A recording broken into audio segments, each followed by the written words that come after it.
Enjoy this cool and short listicle provided by Dr. Arthur Verslus from his book Magic and Mysticism, based on philosopher Hans Jonas's existentialist depiction of Gnosticism. Here it is. 1. A hostile cosmos, Gnostic antipathy to nature. 2. A demiurge, or ignorant creator responsible for botched creation and hostile to human spiritual awakening. 3. Dualism, opposition between the realm of light and the realm of matter. 4. An elaborate mythology. 5. Myths concerning Sophia, wisdom, and her fall and restoration. 6. Belief in a hidden god, not the demiurge. 7. Difficulty of spiritual progress due to the Archons or other hostile powers in the cosmos. Ignorance of the inherent fallen human condition. 8. Existence of the Ogdoad, or 8 spheres, including 7 planetary spheres, and possibility of their transcendence. 9. The necessity of Gnosis, or direct spiritual knowledge from the realm of light. 10. A revealer or redeemer figure to show the way to the realm of light. Valentinus believed the world we live in was created by a cruel god, and slightly stupid. A god that will send you plagues, or require sacrifices, or destroy Babylon. He wasn't wrong about that. The bastard had a mean temper. Humans can escape this world, and return to the real one.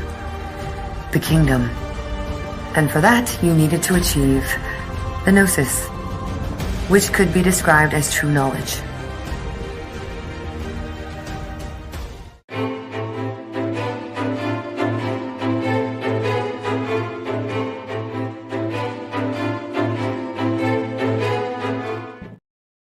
Happy heresies and welcome to the desert of the real. Welcome to Aeon Byte.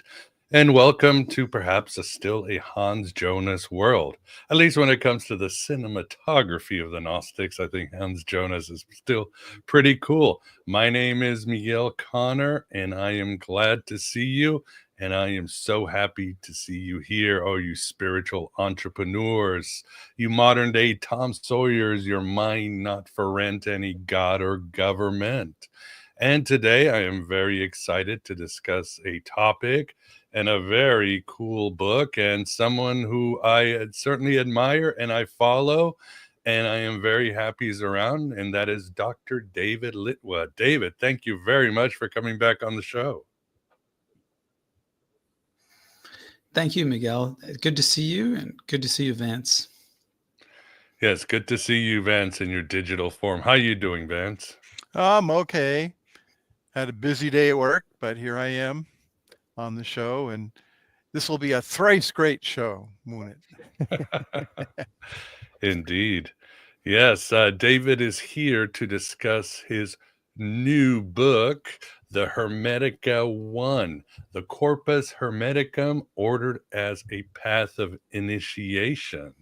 And yeah, I enjoyed it a lot. It certainly was a book I highly recommend for you guys to really understand this. So for everybody, yes, as always, if you have a question or a complaint against Vance and I, please super chat them so we can get to them. Good to see Anon Omos and Grandpa and Christina and others here at the chat. But yeah, if you have a question, please super chat them and we will get to them.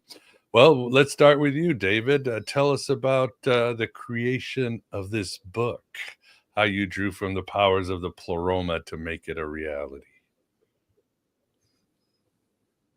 Well, thanks. Yeah, I really appreciate the chance to come on and talk about it. I know a lot of people have been interested.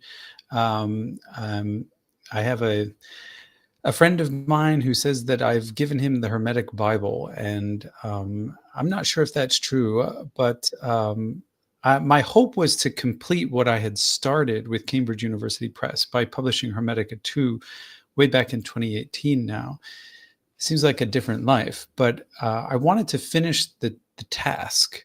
And I wanted to do something that no one else had done, surprisingly, because since the mid 80s, we've recognized that with the scholarship of Garth Fowden and now more recently Jean-Pierre Mahet, and with Christian H. Bull, that what we have in the Hermetica is an order, and that the current order of the tractates doesn't, it's like a random jumble. The 1 to 17, they're like, I'm not sure how we got that particular order in the Renaissance, but it makes no spiritual sense. And one thing that we've recognized about the Hermetica since the 80s is that the Hermetica teaches different things because it assumes you're at a different grade or level of initiation. So why not try to order the tractates in order to correspond to what we think might be a plausible path of initiation? Now, I should say what I think. And all of that is a reconstruction, and it's inherently revisable. The readers should feel free to organize and read the tractates in whatever order they want. But I think it's important to recognize that there is an order, and I've given you my best shot at leading you through a spiritual progression.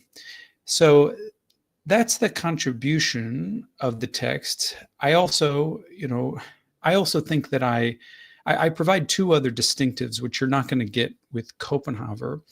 Copenhaver's translation is good, but it's now based on a text that we recognize is not the best edition. And it's largely, I think, it has some terminology in there which is not really helpful for the spiritual practitioner. It's a little bit hard to read, and if you go to the endnotes, they're kind of choppy. So I've updated the translation. I've made it more smooth, and I've taken out what I consider to be foreign material. And I have also provided, after each tractate, what I'm calling a spiritual commentary. This is something which I probably couldn't pull off with a traditional academic press, which in part explains my decision to just go ahead and use the gods of Amazon.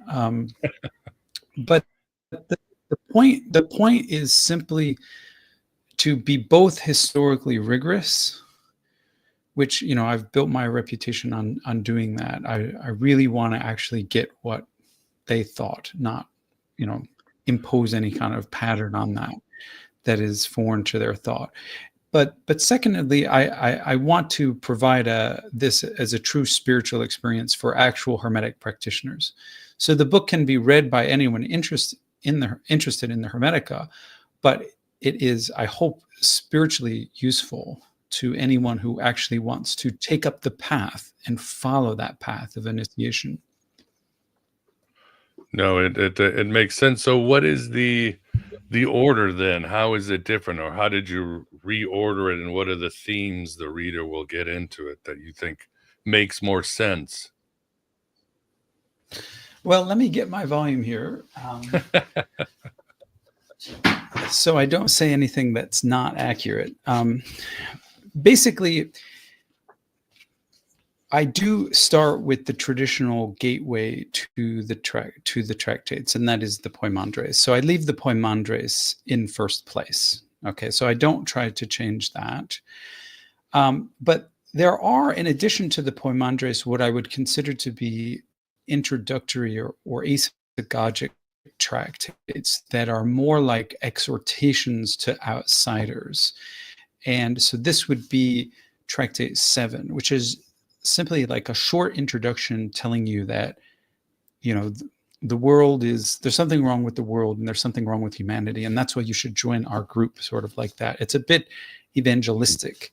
And then with that tractate, I have attached what I consider another outsider tractate, Tractate 6, which says that basically the world isn't good, which caused a great deal of problems for past interpreters, because Hermetica is overwhelmingly positive about the world.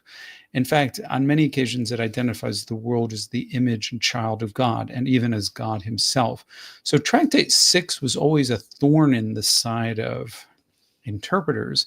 But I think if you recognize it as another one of these introductory evangelistic tractates, you can see why it would work for trying to get people into your community. But it's not the kind of teaching that you would give to actual insiders. And finally, the last evangelistic tractate is the famous Mixing Bowl tractate, which completes that series. And then in parts 2 and 3, I divide the tractates into what I consider to be general discourses and detailed discourses. This is a division that is inherent in the Hermetica themselves. So Hermes will constantly refer to, I said this and this in the general discourses. And in the titles to several of these tractates, we have the actual general discourses. And then Hermes will also refer to discourses where he's taken a much more deep dive, apparently for higher initiates. And these are the detailed discourses. I'm not going to go through every one of those, but I consider the detailed discourses to be some of these what Jean-André Festigia referred to as the cosmotheism tractates. That is, where the world is God, that it's either panentheism or pantheism. So we've got tractate 11 in 5 and tractate 10, which is called the Key. And then finally, the culmination of the series in part 4 is revelatory discourses. And here's where I will cover probably the most famous tractate on rebirth, Tractate 13. And unlike Copenhagen, I also bring in the 8th reveals the 9th from Nag Hammadi, otherwise known as the Discourse on the 8th and 9th. And I give you the prayer of thanksgiving from Nag Hammadi. By the way, I've got the Asclepius there too. The Asclepius, that long tractate only preserved in Latin, is in here. I don't try to separate it from anything, but I try to fit it into the spiritual progression. I view the Asclepius as kind of like a synthetic tractate that rolls a bunch of general discourses together. And so it's in part 2. So if you do get the book, you'll get all the Hermetica. So, and if you get Hermetica 1 plus Hermetica 2, literally you'll be all set. I mean, you will have the complete set. Yeah, the full dope. So yeah, that's interesting. You mentioned Christian Bull, and I remember listening to him on Schwepp, and he was always talking about scholars are confused because yes, most people, especially New Agers and occultists, think, oh, Hermetica is all, love and light, but there's dark passages in the Corpus Hermetica, Archons, the body, and all that. So scholars were like, well, maybe it starts out that everything, barring from David Bowie, is hunky-dory, and then at the end of the initiation, the world sucks, Gnosticism. Or it's the opposite, like you said, the world is bad, come on, join. And then at the end, whoa, no, the world's actually worth living for and fighting for. So do you see that too? That, again, there is, that's how you compromise or harmonize why the Hermeticists had this apparent dualism? Right. Yeah. In the 80s with Garth Fowden and several other interpreters, they saw the pattern as moving from monism to dualism, is the way that they phrased that. But I think Christian Bull is right, and his book, The Tradition of Hermes, is fantastic. I think the pathway is actually from dualism to monism, that the real Hermetic position that's overwhelmingly represented in the corpus is not only that the world is worth supporting and preserving, but that the world is simply just another manifestation of God.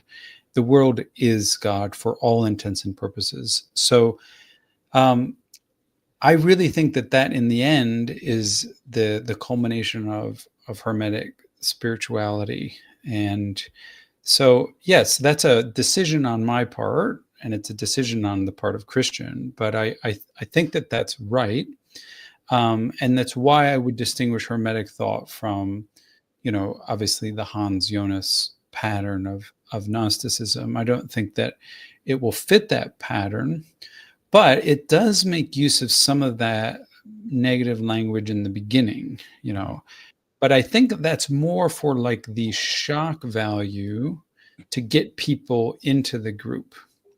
It's as I say, it's more evangelistic in terms of its social function, but it's not the mystery.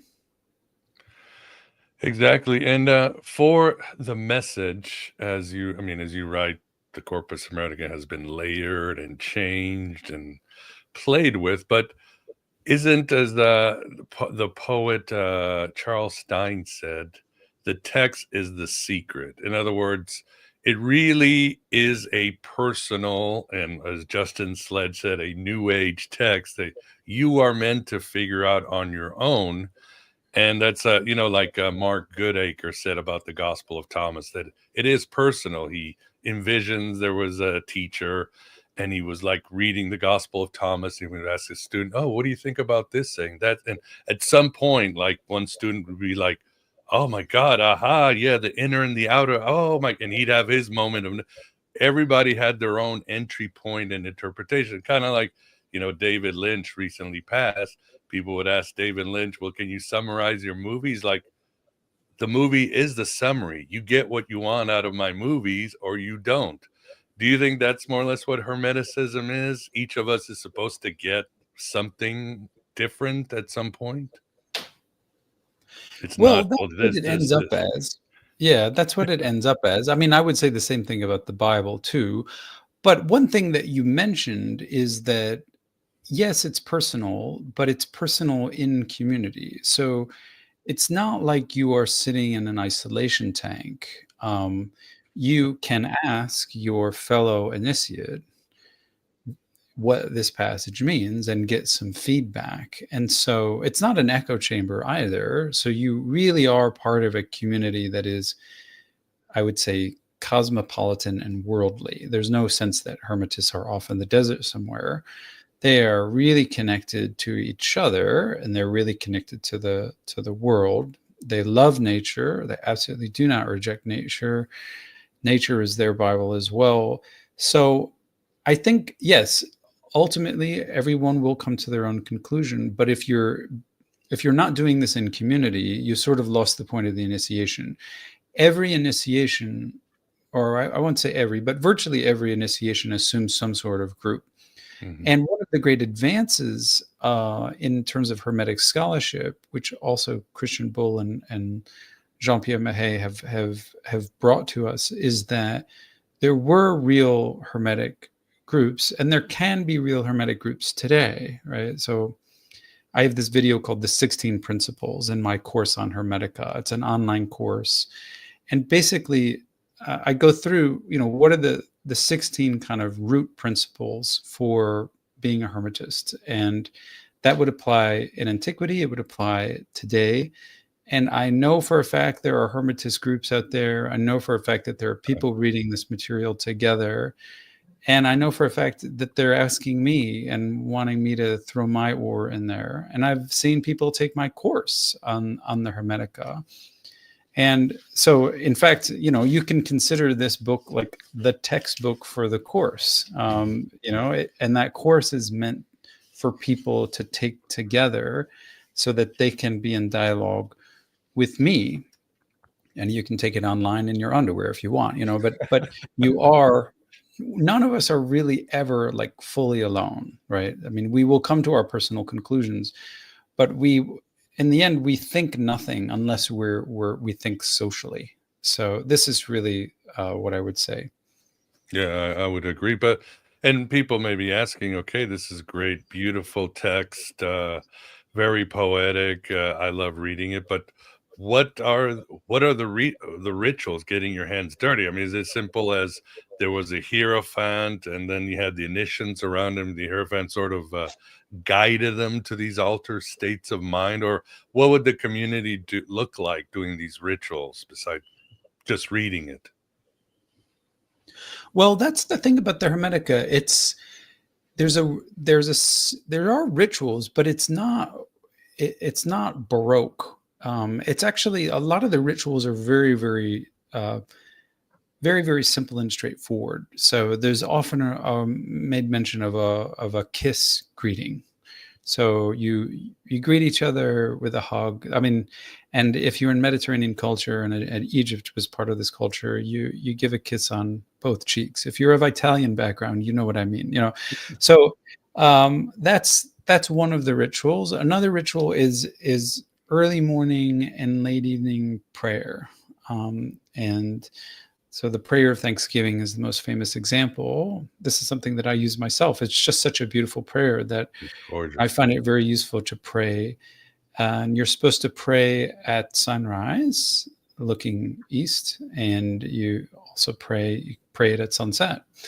And there probably was some kind of, in terms of their practice, there probably was some limitation in terms of the diet, but nothing radical. The Asclepius mentions that they had their evening meal, which appears to be the only meal of the day. So they wait until sundown to have the meal.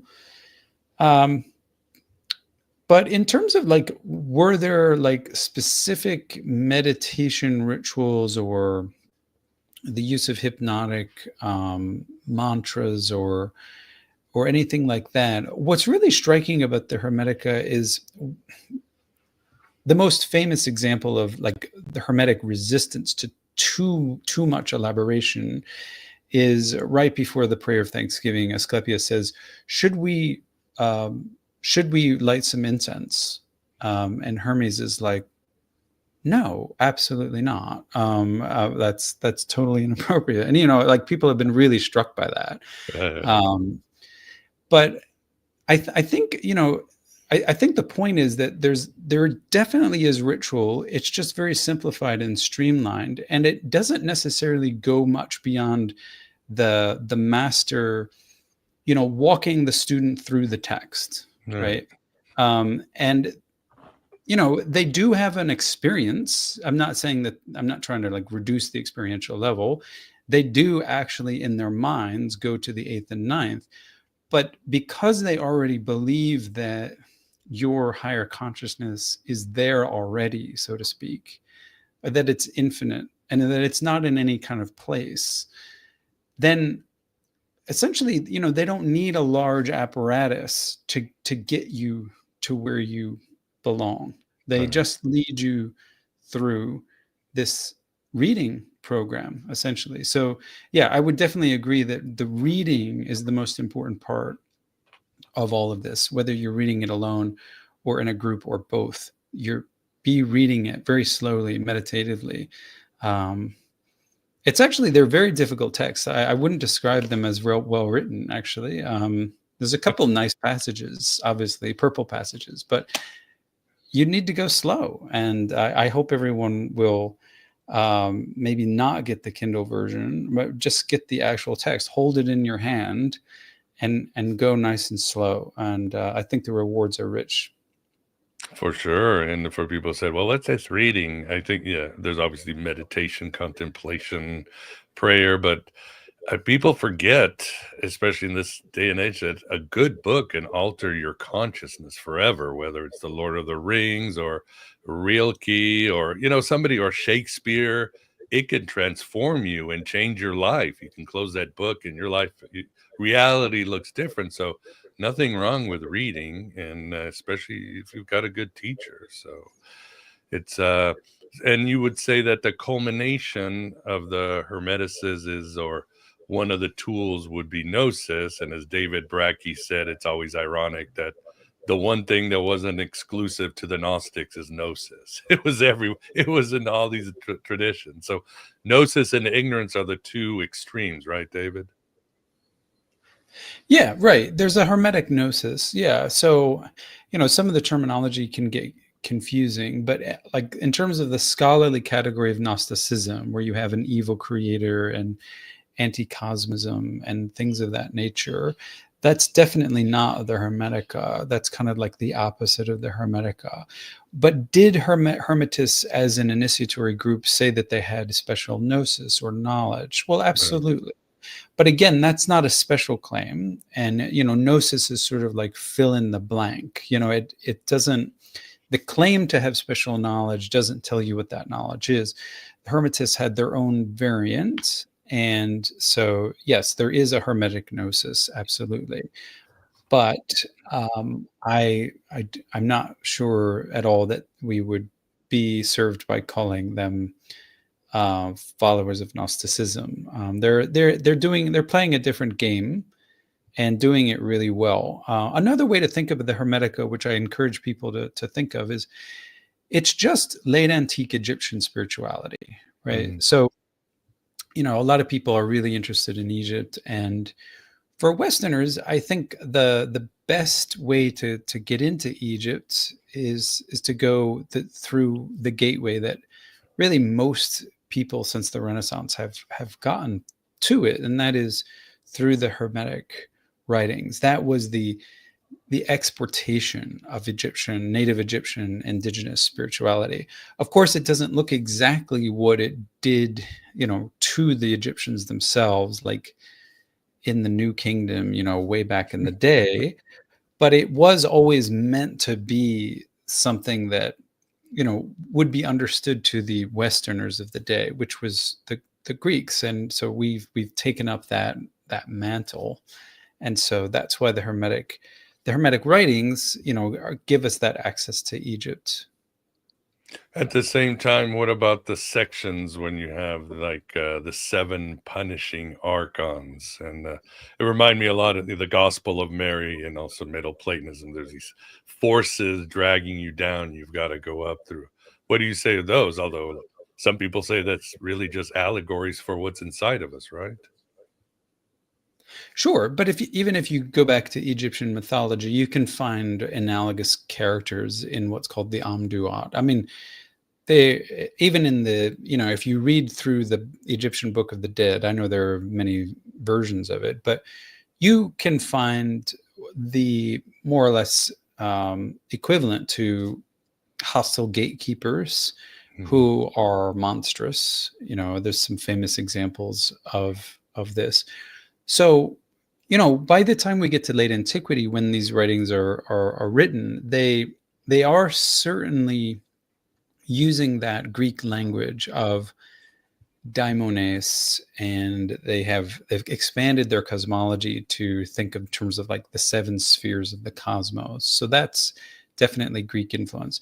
But in terms of the characters in the story, and the idea of hostile gatekeepers and the idea of judges of the dead, I mean, I think you could make the case that really the Egyptians had come up with these kinds of concepts hundreds, if not thousands of years before the Greeks ever did. And so when they translate them, they have their own particular character and function, even as they're adapting to the new kind of Greek cosmology. Yeah, of course. Yeah, the Egyptians had that giant snake. I was going to call him Apu, but that's the guy from The Simpsons. I forgot what his name. Apophis. Like, yeah. But so they had their own things we had to overcome. It wasn't just an easy ride to the God beyond God or whatever. And the question that as always seems to confuse everybody, or maybe we're just never going to get a straight answer, and that's the idea of the Nous, the Nous. What's your best explanation for the Nous? Very important in Hermeticism. Yeah, that's another distinctive I have. It's another difference from Copenhagen. So Copenhagen just translated Nous as mind, which I think pretty much everyone now recognizes that's a deeply problematic under translation of what this is. It's really Wouter Hanegraaff who has done the most recently to say how pathetic and inadequate most English translations are for Nous. And I'm not saying that I'm any better, but I do translate it by higher consciousness, sometimes by divine consciousness. So I'm trying to get at what I think is the main idea, that it's actually not a process of normal cognition. The Nous for most Hermetists, and their usage varies, but when you get to the upper levels of initiation, Nous is going to designate that transcendental faculty of perception, which is consubstantial with God. It's not anywhere. It's not in any place. It's just a divine thinking. And that's who we are. That's what we're tapping back into. And it's not ratiocination. It's not calculation. It's not normal cognitive processes that follow brain architecture. It is actually something higher, which you would only achieve really in states of deep meditation or training. So yeah, I'm trying my best. Obviously, people might come up with something else, but I'm at least signaling to the reader that this is not your normal mind or intellect. Yeah, because is it something that we all have? Is there a big news? Is it a goal we reach? I get to confuse myself. Sometimes I think I'm going to get like, who was the great jazz player, Louis Armstrong, when they asked him, well, what's jazz? And he said, if I have to explain it, you're never going to know. So maybe that's what news is, right? What about and the Hermetists themselves, they didn't always agree with each other. Yeah, that's something important to know. But even if you think that the Nous is in everybody, I think it ultimately comes down to the same thing. Whether you think it's an elite group or everybody, even if you think that it's everyone who has Nous, well, you still think that not everyone has immediate access to it. I mean, I don't have immediate access to Nous. Like I really think you'd seriously need about a half an hour of meditation before you'd even be ready to do anything like what they're talking about. So that's something to keep in mind. No, it makes sense. What about you, Vance? Oh, since you're Italian, you need 2 kisses before you can talk. Right. Well, it's maybe what they were trying to get at is that not that everybody has a Nous or whatever, but everybody is in the Nous.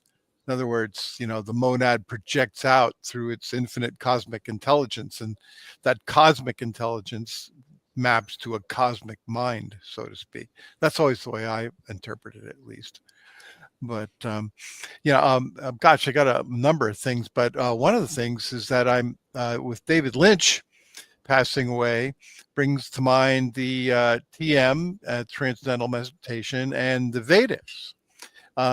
Do you think the Hermeticists were similar in philosophy to the Vedic teachings? Because Vedic teachings pretty much have, the cosmic, the Brahma, and they have the, meditation of getting into the cosmic mind and so forth. What do you think about that connection, if any? Vance, I think there's probably a connection, but I don't know enough about Vedic teaching to give you anything specific. That's just a gap in my knowledge. I don't, unfortunately, I can't bridge East and West. One thing that I can tell you is that definitely what we consider to be Indian philosophy or Hindu philosophy had reached Egypt by late antiquity. So, there's no reason to think that they wouldn't have had some kind of connection, that they wouldn't have had some kind of conversation with that material. Those trading routes to India, they all went through the Red Sea. So you go south in Egypt until you hit the Red Sea, and then you come out of the Red Sea and you finish the journey to Egypt. So that stream is there. So I would presume that there's probably a fair bit of communication and exchange there. I just can't, give you any quick points of connection just because I'm not an expert at all in that material. How about this then? How about the perennial philosophy? Do you think the perennial philosophy has its roots in Hermeticism, or Hermeticism has its roots in what is the perennial philosophy, which may come out of the Nous? Or what do you think about that? Well, I don't know. I sense that perennialists, they very much depend on the Hermetica. And it is the case that, if you've read Hermetica II, that some people think, after late antiquity, we kind of lost our knowledge of Egypt. But that's not really the case. A lot of these Arab Muslim writers, they kept the tradition alive, and then their Arab writings moved into Latin.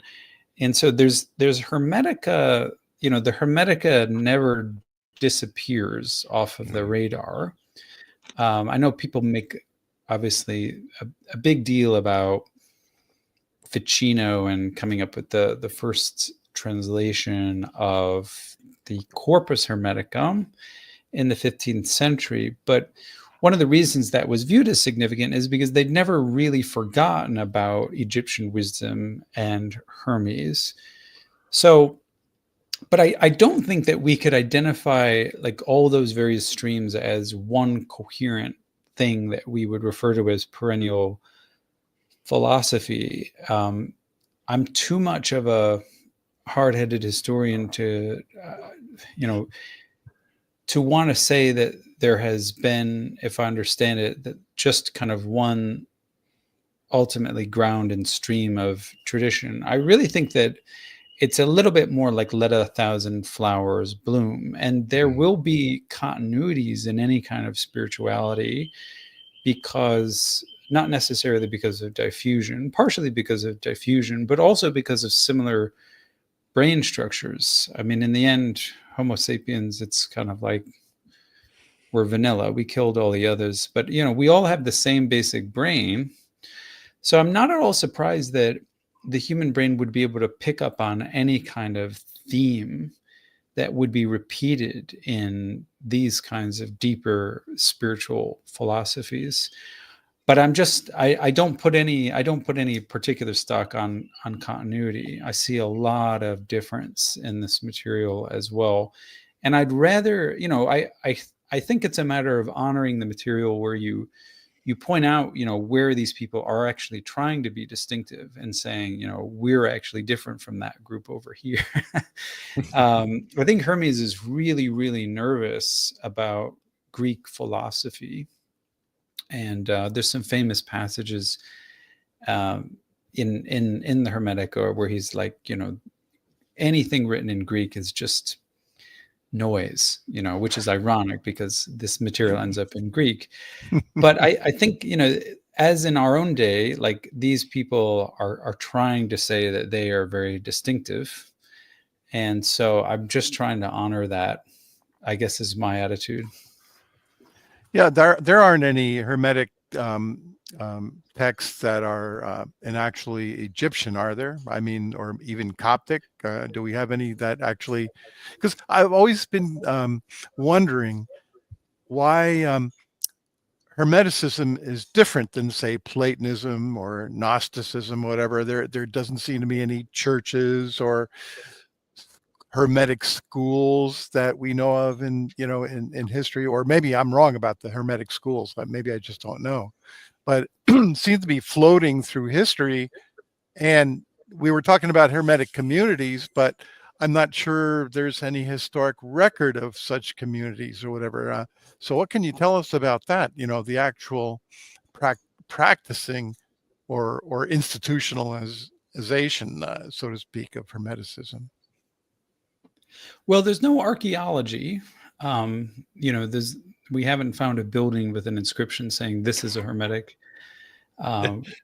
Potluck on Sundays. Bingo. Greek. Yeah. Bingo on Saturday. Right. Bingo.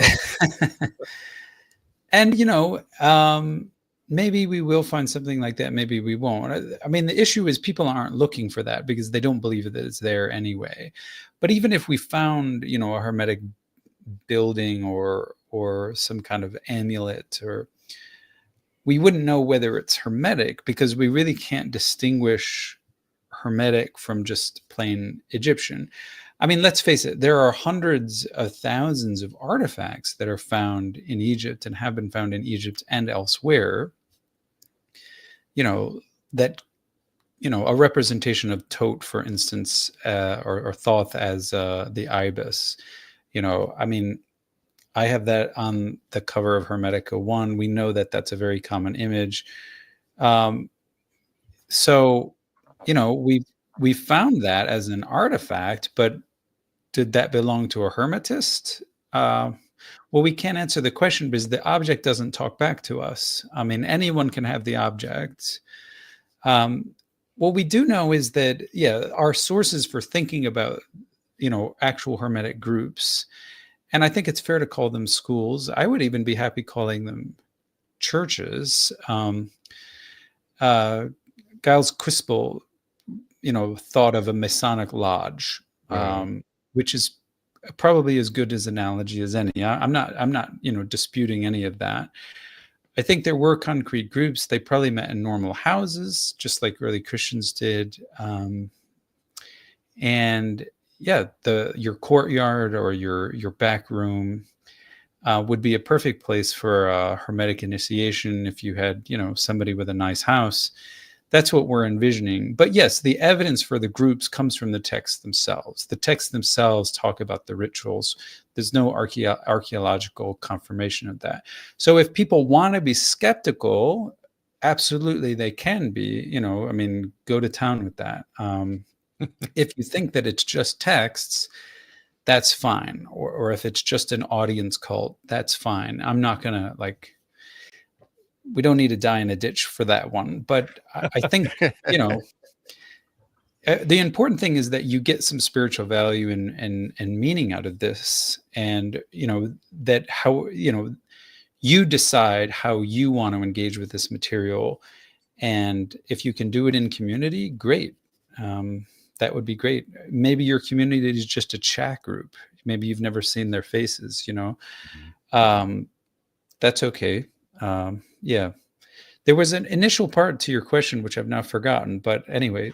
I think it was about Coptic, which the Hermetic text and the Nag Hammadi library are Coptic. Yeah, no, I translated Coptic to get you the discourse in the 8th and 9th. So that only survives in Coptic. I've given you the prayer of thanksgiving in the Coptic translation. And I've also given you the Coptic. When I translate the Asclepius, I give you the Coptic portion of the Asclepius. So I go from Latin to Coptic to Latin. And the reason why I do that is because that Coptic portion in Nag Hammadi is much more accurate, I think, than anything that the Latin translator did. The Latin translator is more like writing a paraphrase. So absolutely. And are there Hermetic materials that are native Egyptian? Absolutely. There's something called, if you Google the Book of Thoth or Thoth, you'll see it's a native Egyptian dialogue of Hermes with a student, and it's not in Greek. It's not even in Coptic. It's Demotic, which is scribal Egyptian language, and so I can't read that stuff. It's very fragmentary, but it looks like a Hermetic text, but it doesn't talk about the stuff that we would find in the Hermetica for Westerners, which is like the Corpus Hermeticum. It's much more concerned about what would be considered like traditional topics for like Egyptian priests, basically. Yeah, in other words, the tradition theology of Egypt, the Ba and the Ka, and the king going with his slaves in the boats and so forth.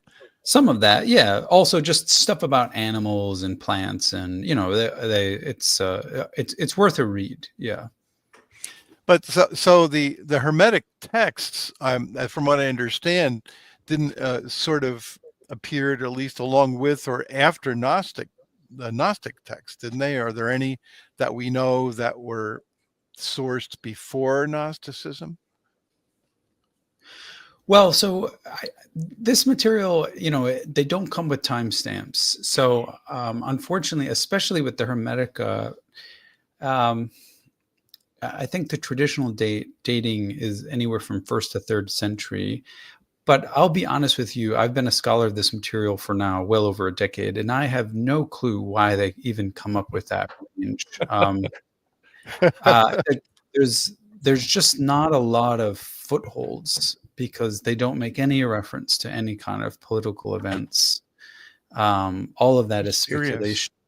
And yeah, all that we know is that we don't get references to Hermetic literature really until Tertullian, who's early 3rd century, and after Tertullian, you get a lot of Christian interest in the Hermetica. People start citing it a lot up until about the 6th century, and then the Arab interpreters kind of take over. So presumably it was before the 3rd century, but we don't know how much was before. Some people think that there was an old Hermeticism and a neo-Hermeticism. So like people like taking the old tractates and updating them in the 4th and 5th century, changing stuff, adding stuff. They're all kind of moving targets. So if you view Gnosticism like me as a real thing, but as more or less a Christian phenomenon of Christian groups arising in the 2nd century who were coming up with the idea of the evil creator as Yahweh, then I would just say that these are probably more or less roughly contemporary texts. They seem to have some knowledge of each other. Like there's a famous polemic in the Hermetica against the evil creator. And so presumably, he's talking about something. He's talking about people he knows who are saying that stuff. Presumably that would be Christian Gnostics. But there's nothing much specific. They're just kind of all in the same bowl, so to speak, the same mixing bowl, the same cauldron, and coming up with some very different ideas and stories. Great. Well, thank you. Yeah, very cool. But at the same time, talking about perennialism and all that, I mean, we can say, and please correct me from your book, that to the Hermeticists, the idea of what the role of humanity is that we have forgotten that we are God on earth. I mean, we need to wake up to our origins through this information, and we will be back. We will be God. I mean, that's it. Very much kind of like the Gnostics too, right? We forgot we were God, and we forgot that transcendent God was part of us, and now we need to make our way back home, which of course you find in the East in certain traditions. Well, so this is what I mean by the similar cognitive structures. Like I think if we tell the story in a very general, abstract sort of way, we could do a good job of trying to fit a lot of groups together. But again, as a historian, I just like to say, like, the devil is in the details. So what I would really urge people to do is, so if you want to learn about Gnosticism and its Christian variant, so go read the Apocryphon of John or the Secret Book of John. Right. And that'll tell you the story of creation. And then if you want to know the Hermetic story of creation, go read the Kori Cosmou, which is in Hermetica II. And tell me what you think is similar and different. And so this is a useful task for students. And when they read those two texts, like those abstractions and generalities, which you're referring to, they're totally overcome by the differences. So in the Kori Cosmou, there's no evil creator, there's no wisdom figure, there's no fall of Sophia, there's no number speculation. And it's really just a story about how our souls were made from a cauldron consisting of God's breath and fire. We were set in control of the zodiac. We didn't do a good job, so we all fell into bodies. And then Isis and Osiris came to help us. And that's kind of it in a nutshell. And it doesn't sound very much like the Apocryphon of John. Although on a general level, you might say, well, maybe Isis and Osiris are the revealer figures. Maybe, the fall. we fell or something else There's fell, right? there's still a fall. Yeah. So it depends on how general you want to get. You know, in the world today, there are clumpers and splitters, right? So there are people who like to clump these together, and then there are people who like to split them apart because they're more detailed oriented. This is almost a matter of personality. But if you're a clumper, anyone can be a clumper as long as you can think generally, you know.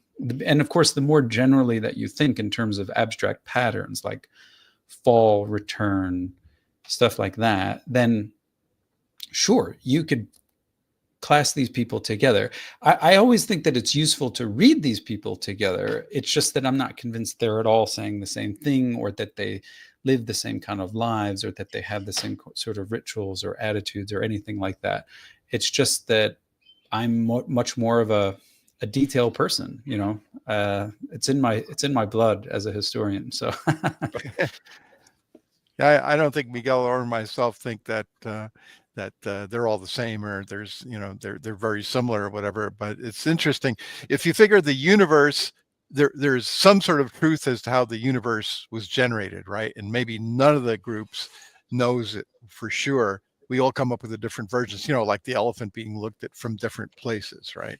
That old saw. Then you kind of try to pick the truth out from each particular tradition, and I think that's why the clumpers, you know, like myself in this instant, try to see, you know, what's common. But were there emanations in the Cori Cosmu? I forget. Did they have, you know, no, the nothing monad like that. emanated anything, or are they just what was the role of the monad? I mean, the monad In the just Corpus created stuff? Hermeticum creation story is more son of man emanations than the fall. More like Whatever, Genesis. son of human. Well, it's more like the myth of Narcissus, isn't it, David? The Yeah, that's the primal point. man looks at himself and Yeah. falls in love with himself and falls into the world. Yeah, so if you want the Hermetic creation story, there's actually 4 or 5 of them, and it depends on what you want to prioritize. So yes, in the Poimandres, you have the God generates a perfect human. This perfect human is made up of nous and life and light, and then he comes into the world because he falls in love with his image mirrored in the face of nature. But if you're reading the Cori Cosmu, that character doesn't appear. All you have is God making souls in a big cauldron, and souls set in charge of the zodiac, and then it's the souls Bubble, toil fall and into trouble. bodies. Yeah. So I mean, you know, they never got the story quite straight. It's not like it's never like a creed. But yeah, I mean, I don't deny commonalities, unless, of course, the evil demiurge planted those commonalities. But I just, you know, I urge everyone just to read the text together and see what you come up with. And, you know, that's that. If in the end, you know, we come up with different interpretations of the material, I think that's the beauty of this whole project. I think it's wonderful. Lynchian. Sure. And yeah, I like how you, in your book, you do approach the idea of who Poimandres said, because the first definition is what, shepherd of men, and then there's the Peter Kingsley one, the thought of Ra. But you think that it's something else, right, David? Yeah, and here again, I'm following Christian Bull and Howard Jackson. They found out, it was a revolutionary discovery, that an ancient pharaoh, the Greeks pronounced his name as Poromanres. And it only takes a couple adjustments for Poromanres to change into Poimandres. And so I think that's probably right. But here's a case where you know, you can have multiple explanations. I think, you know, by late antiquity, everyone had forgotten about Poromanres as a pharaoh. Like, that name, they didn't know that name anymore. And so, yeah, they understood Poimandres as the shepherd of men, because poimen, or poimen means a shepherd, and andros means a man. So in a sense, like, you have to look at what the original meaning meant and what the reception history is. And the reception history is just as important as any kind of original. But the most important thing you can do is just read the text yourself. And, Poimandres says, I am Nous. So, there you go. I mean, you don't have to speculate. You don't have to know all this historical information about his name. He tells you who he is exactly. I always thought it was weird, that Poimandres is teaching Hermes, whereas Hermes is supposed to be the big source of Hermeticism, thrice great and all this other stuff. And Hermes is usually the person that's the teacher, right? So how did that get reversed where Poimandres has to teach Hermes? And was Hermes a god? Was Hermes a person? What do you think? Well, Hermes, there's a couple of things to say to that. Hermes has to go through the path of initiation himself to get to the point where he's a teacher.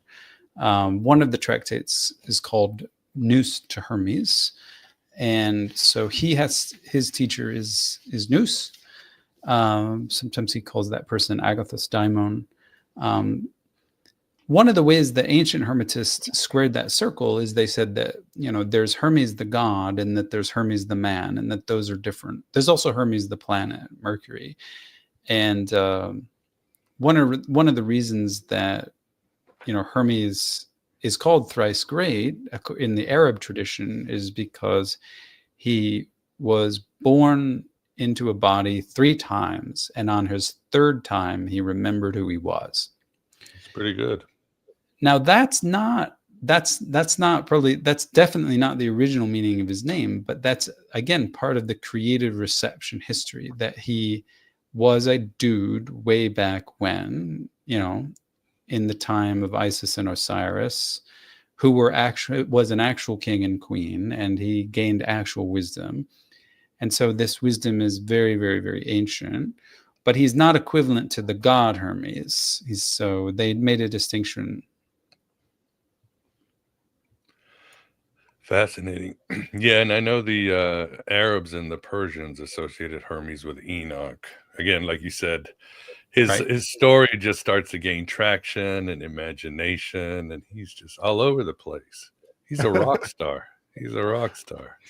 Now I know how Christianity got its foothold. It was so confusing with all these different things. They say, forget it. Here's this simple theology. Just believe it. Didn't end up really simple. Well, you know how things go. Yeah. Once they brought in the Trinity, it was like, what have you done? Why did you bring in the Trinity? Everything was fine. But well, as we get to the end, as we all have things to do on this, well, for us it's a moon day. For you, David, it's Mars day. But any super chats or last questions from you, Vance? Yeah. Oh, I've had my fill tonight. I've had my time for sure.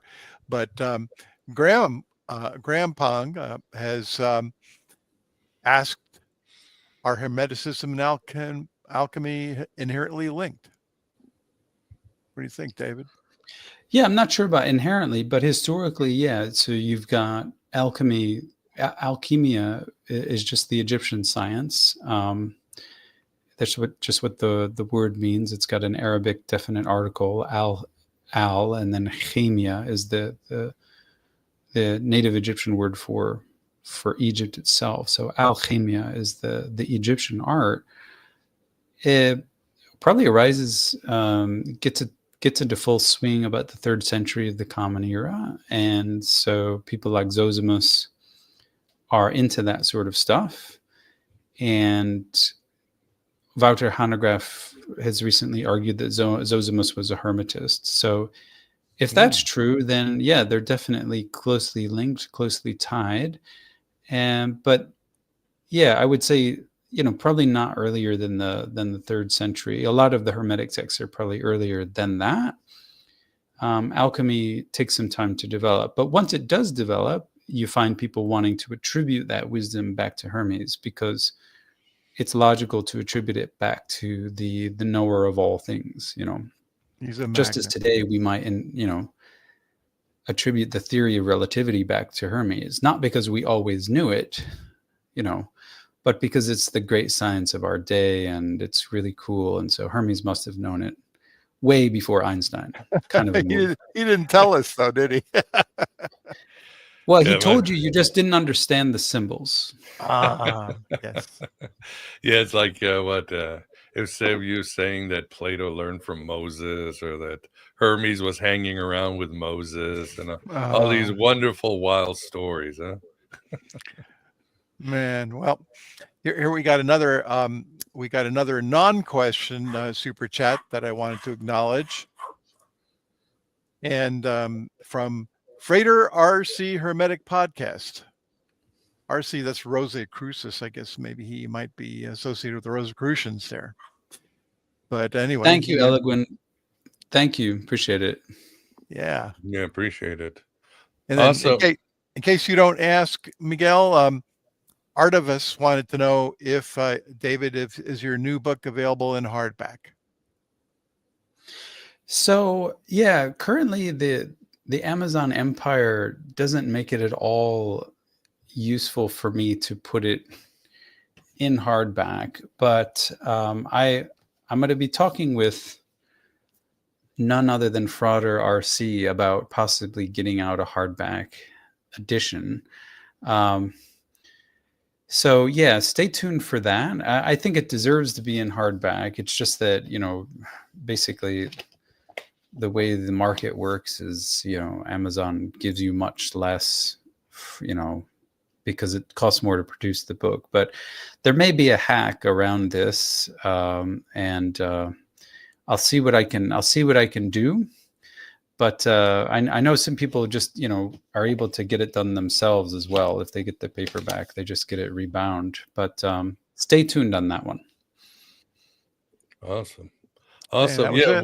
Yeah. Well, I have the link on the show notes, people. Highly recommend you get it. I have David's homepage, but tell David what you got going. I just saw your message. You're doing a course on Valentinos, just in time for Valentine's Day, I'm sure. But tell what you got cooking with your courses, David.